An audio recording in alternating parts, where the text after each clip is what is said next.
Hello everyone, I hope you're fine. I hope you don't miss me too much. I do miss you a little bit. I feel deprived of what makes me like my job so much, which is my pupils. So I really hope you're fine. Everyone is fine in your family, no one is sick, and you're coping with this unusual situation. So, we are starting a new chapter. At the end of this chapter, you will be an expert orator capable of convincing anyone of absolutely anything. So, this chapter falls under the notion of art and power, and we're going to examine the power of words in speeches, namely. We're going to work on 3 very famous speeches to try to determine what makes a speech a good one. So you will see that for a good speech there are 3 elements that are important to take into account. The first one is the arguments. The second one is the rhetoric, which is actually the art of, Plato said that, the art of enchanting the soul.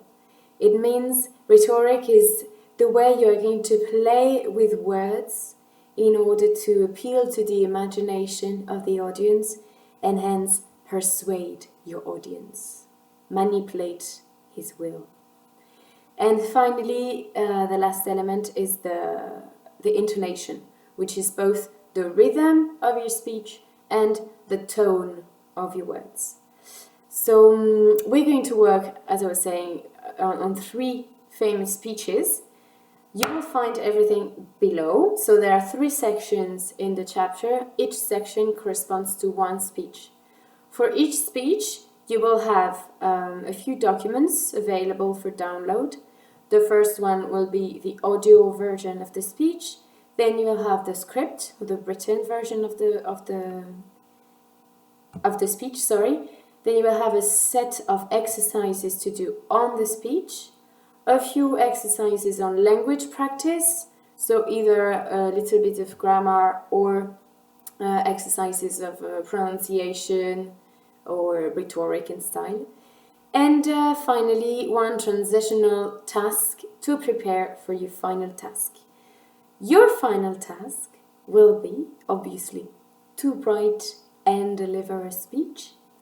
And the subject of your speech is, based on your experience of confinement, what would you like to change in your country? So deliver a speech.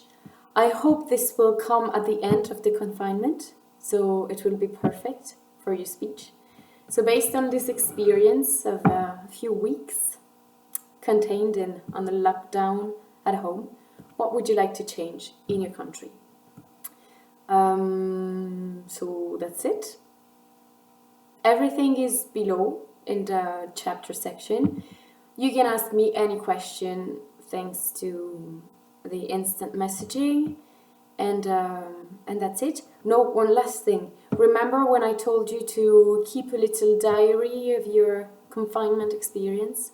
It is really important that you keep doing this, if not daily, at least every 2 days, so that you have some contained to put in your speech, some facts from your real experience, because you might forget your first feelings at the beginning of the confinement when you get to the end. So that's it. Enjoy, do this seriously as much as you can. I have set a few dates to keep a rhythm in the chapter, but then the rest you deal with it in the way you prefer. And I'm available for any question, and you have the forum if you want to discuss with your classmate. That's it. Take care. Bye-bye.